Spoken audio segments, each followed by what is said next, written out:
The dictionary definition of an echo chamber is, quote, an environment in which a person encounters only beliefs or opinions that coincide with their own, so that their existing views are reinforced and alternative ideas are not considered.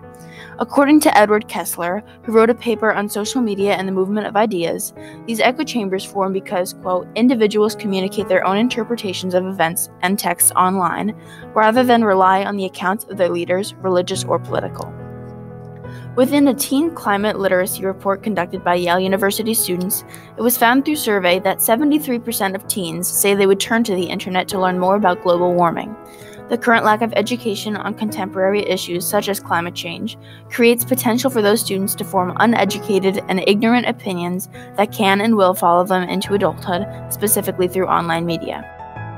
This brings up the question, to what extent would a mandatory high school class teaching contemporary issues give students the knowledge required to form educated and well-rounded beliefs, therefore preventing them from being a part of online echo chambers as adults? Back in 2010, Yale University surveyed 517 American teens and 1,513 adults, testing their knowledge on climate change. The survey consisted of 75 questions and was graded on what is called a straight scale, meaning that a 90% and above is an A, 80 through 89% is a B, and 70 through 79% is a C, and so on. A passing grade, one in which a person received an A, B, or C, was only achieved by 25% of teenagers that took the survey, showing that there is a lack of climate knowledge. One additional question that was asked to the students and adults reads, personally, how well informed do you feel you are about how the Earth's climate system works? Only 13% of teenagers and 11% of adults believed they were well informed, and additionally 48% of teens and 38% of adults claimed to have little to no knowledge about climate change. Additionally, major politicians and those in the spotlight within the United States play a major role in how people view climate change, especially if the people did not receive a strong education in the topic. For example, Margaret Thatcher in her 1989 speech to the United Nations attempted and succeeded at using her political power to raise awareness to how dire the situation of climate change was. She spoke to the fact and voiced her opinions on certain matters, saying things like, "It is mankind and his activities which are changing the environment of our planet in damaging and dangerous ways."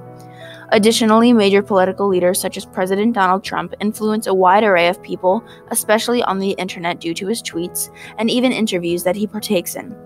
In a 2018 interview with CBS News, President Trump spoke about climate change and even made statements saying that although he did not think it is a hoax, he did not think it was man-made. Statements and claims such as these are followed and believed even though there is no evidence to back them up, and many times this is due to a lack of education.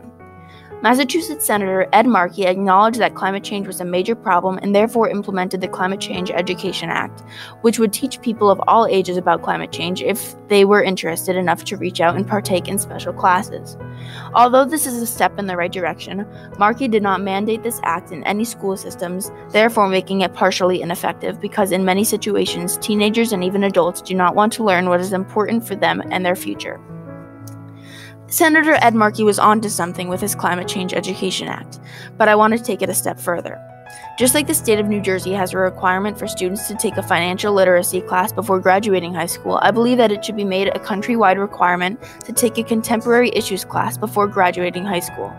Although climate change is the topic of focus, it is equally as important to have knowledge of other issues such as global warming, civil rights, poverty, and more. For this reason, this class would be all around, in the way that students would learn more about a wide array of topics. Further, it is important for students not to be preached at for a whole entire class period, but instead experience multiple different methods of learning and finding information, for example through research, collaboration, and/or professional opinion.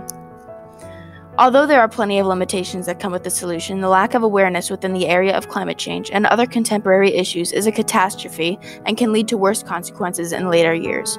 With a class teaching and aiding teenagers in their understanding of climate change, they will most likely gain the knowledge to make educated decisions on what they want to believe, along with the understanding of other arguments and perceptions, therefore guarding them from entering closed-minded communities that focus on one side of the argument.